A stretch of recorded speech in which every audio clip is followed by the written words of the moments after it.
جو چیز تہجد میں بھی مانگنے سے نہ ملے تو سمجھ جاؤ وہ تمہارے لیے بہتر نہیں۔ رات کے تاریک پہر میں جب کوئی شخص اپنے رب کے حضور حاضر ہوتا ہے تو وہ رب اس بندے کے دل میں آنے والی ہر دعا کو قبول کرتا ہے۔ تمہاری ہر ناممکن خواہش تہجد ممکن بنا سکتی ہے۔ ہر تکلیف سے تہجد تمہیں شفا دلا سکتی ہے۔ تم سوچ بھی نہیں سکتے کہ ایک تہجد تمہیں کیا کیا دلوا سکتی ہے، اور اس کے کون کا انتظار کرو۔ یہ دکھ بھی ختم ہو جائے گا، یہ وقت بھی گزر جائے گا۔ جب دعائیں قبول ہوتی نظر آئیں تو سمجھ جاؤ اللہ تم سے رابطہ رکھنا چاہتا ہے، تو بس پھر اس پر بھروسہ رکھو۔ اگر تم معجزات کی تلاش میں ہو تو سنو، معجزات تب ہوں گے جب تم اپنے رب کی قدرت پر اندھا اعتماد کرو گے، جب تم اس کے آگے سر تسلیم خم کر دو گے، جب تم اپنی خواہشات سے زیادہ اس کے حکم کو اہمیت دو گے، اور اس کے بعد تم اپنے نصیب کے معجزات دیکھ پاؤ گے۔ جب تم سب وسوسے نکال کر یہ یقین رکھو گے کہ وہ رب کوئی نہ کوئی راہ نکال ہی دے گا، جب تم خود کو اس کی رضا میں مکمل ڈھال دو گے۔ نیت کتنی بھی اچھی ہو، دنیا تمہیں تمہارے دکھاوے سے جانتی ہے، اور دکھاوا کتنا بھی اچھا ہو، اللہ تم کو تمہاری نیت سے جانتا ہے۔ ہمیں سب سے زیادہ تکلیف اس وقت ہوتی ہے جب اللہ ہمیں کسی کا اصلی رنگ دکھاتا ہے اور ہم بار بار حقیقت کو ماننے سے انکار کرتے ہیں۔ مقدر اتنی بار بدلتا ہے جتنی بار بندہ اللہ تعالیٰ سے رجوع کرتا ہے۔ اپنے ارادوں میں مخلص رہو، تم اللہ پاک کی مدد کو اپنے ساتھ پاؤ گے۔ اللہ تعالیٰ نے جو کچھ تیرا حصہ مقرر کر دیا ہے، اگر تو اس پر راضی رہے گا تو گویا تو ہی سب سے زیادہ مالدار شخص ہوگا۔ زندگی کسی کی بھی آسان نہیں ہوتی، زندگی کو آسان بنایا جاتا ہے پیار سے، خلوص سے، اپنائیت سے، اور سب سے بڑھ کر برداشت سے۔ جب انسان اپنے رب پر اس قدر بھروسہ کر لیتا ہے کہ اس کے علاوہ کوئی بھی اس کی ضرورت پوری کرنے والا نہیں، تو اللہ تعالیٰ بھی اپنے بندے کو مایوس نہیں لوٹاتا۔ جب اللہ کسی بندے سے خوش ہو جاتا ہے تو اس کے لیے نیکی کرنا آسان اور گناہ کرنا مشکل بنا دیتا ہے۔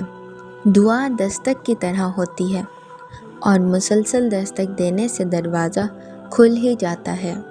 جس دن قرآن تمہیں سمجھ میں آ گیا، اس دن تمہارا نہ کوئی مسلک ہوگا اور نہ کوئی فرقہ۔ لوگوں سے ڈرنا چھوڑ دو کہ عزت اللہ دیتا ہے، لوگ نہیں۔ اللہ جب کسی کی مدد کرنا چاہتا ہے تو لامعلوم سے ایسے سبب بنا دیتا ہے کہ نہ ہونا بھی ہو جاتا ہے۔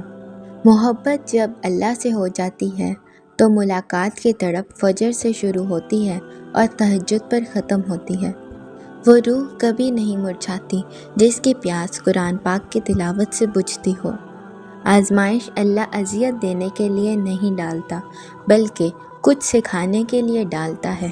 جتنی جلدی سیکھ جاؤ گے اتنی ہی جلدی وہ دور ہو جائے گی۔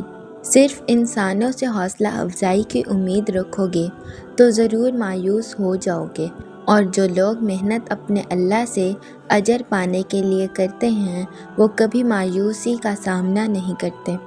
ایک وقت آتا ہے کہ نہ کوئی اچھا لگتا ہے، نہ صحیح، نہ برا، نہ غلط، کیونکہ وہ دل سے اتر چکا ہوتا ہے، تو پھر اس سے نہ ہی نفرت ہوتی ہے اور نہ محبت رہتی ہے۔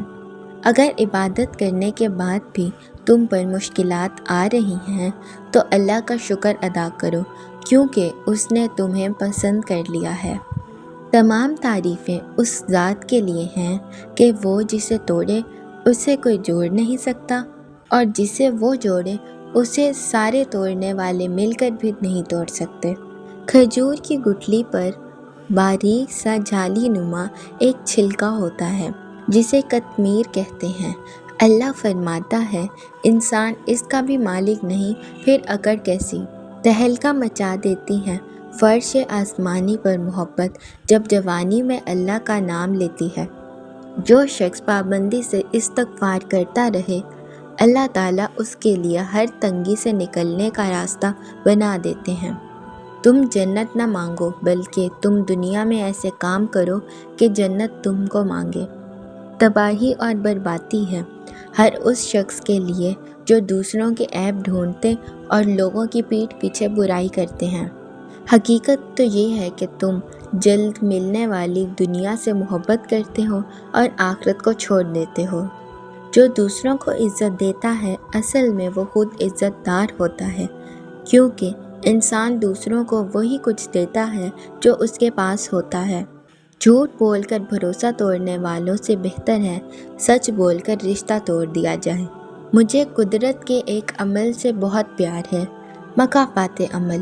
سکون سا آ جاتا ہے یہ لفظ سن کر کہ جو جیسا کرے گا ویسا بھرے گا۔ میں اپنا ہر غم اللہ کو بتا دیتی ہوں، کیونکہ میرے غموں کا علاج صرف میرے اللہ کے پاس ہے۔ قرآن پاک کی خوبصورتی یہ ہے کہ آپ اس کے پیغام کو بدل نہیں سکتے، ہاں مگر وہ آپ کو بدل سکتا ہے۔ کائنات میں کوئی اتنی شدت سے کسی کا انتظار نہیں کرتا جتنا اللہ اپنے بندوں کی توبہ کا کرتا ہے۔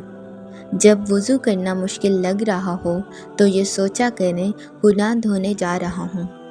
جب اللہ کسی کو پسند کرتا ہے تو اس کی پریشانیاں بڑھا دیتا ہے تاکہ اسے اپنے قریب کر سکے۔ تم اس اللہ پر یقین رکھو، ایسا یقین جو ہر شک سے پاک ہو۔